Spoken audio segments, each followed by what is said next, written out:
हेडलाईनचे प्रस्तुत करता घरकुल मसाले, दे रोजच्या जेवणाला मायेची चव घरकुल मसाले।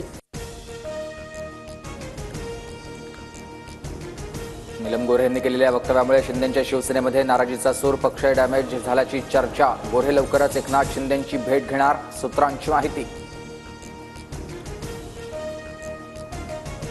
संजय राऊतांविरोधात शिंदेंची शिवसेना आक्रमक, नीलम गोऱ्हेंबाबत केलेल्या विधानाविरोधात राऊतांवर गुन्हा दाखल करण्याची मागणी। तर पुण्यातील अलका चौकात आंदोलन करत राऊतांचा निषेध।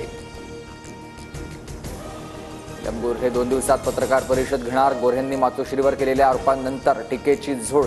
पत्रकार परिषद घेऊन गोऱ्हे आरोपांवर उत्तर देणार। एकनाथ शिंदेंसोबत 16 जण दलाल आणि फिक्सर आहेत, यांना रोखून राज्याच्या हितासाठी केलेल्या निर्णयात फडणवीसांच्या पाठीशी। संजय राऊतांचा शिंदेंवर निशाणा साधत फडणवीसांचं कौतुक। मंत्र्यांच्या खासगी सचिव, पीए, विशेष कार्यकारी अधिकाऱ्यांवर आता मुख्यमंत्री कार्यालयाचा वॉच। अधिकाऱ्यांच्या कामगिरीचा सातत्यानं आढावा घेणार, अधिकाऱ्यांची उसंतवारी तत्वावर भरती केलेल्या मंत्र्यांनाही चाप बसण्याची शक्यता। संतोष देशमुख हत्या प्रकरणामधील 7 मागण्यांसाठी मसाजोग ग्रामस्थांचं अन्नत्याग आंदोलन। जरांगे पाटीलही उपस्थित राहणार।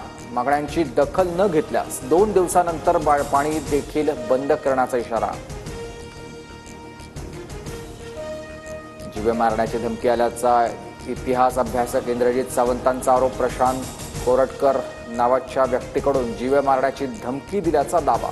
मुख्यमंत्री फडणवीसांकडून पोलीस अधीक्षकांना चौकशीचे आदेश। इंद्रजित सावंत यांचे आरोप प्रशांत कोरटकर यांनी फेटाळले। सावंतांसोबत ओळख नाही, त्यांचा फोन नंबरही नाही। माझ्या आवाजात धमकी देऊन कोणीतरी खोडसाळपणा केला, नागपूर पोलीस आयुक्तांकडे तक्रार करणार, प्रशांत कोरटकरांचं वक्तव्य। स्वराज्य रक्षक संभाजी मालिकेच्या शेवटाबाबत माझ्यावर दबाव होता। मालिका टीव्हीवर दाखवायची नसल्यानं नियमांचं पालन करणं बंधनकारक होतं, अमोल कोल्हेंचा मोठा दावा। काँग्रेसच्या संघटनात्मक बैठकीचा दुसरा दिवस, प्रदेशाध्यक्ष हर्षवर्धन सपकाळांच्या अध्यक्षतेत टिळक भवनात पदाधिकाऱ्यांची बैठक होणार। स्थानिक स्वराज्य संस्थेच्या निवडणुकीसाठी काँग्रेसकडून स्वबळाचा नारा।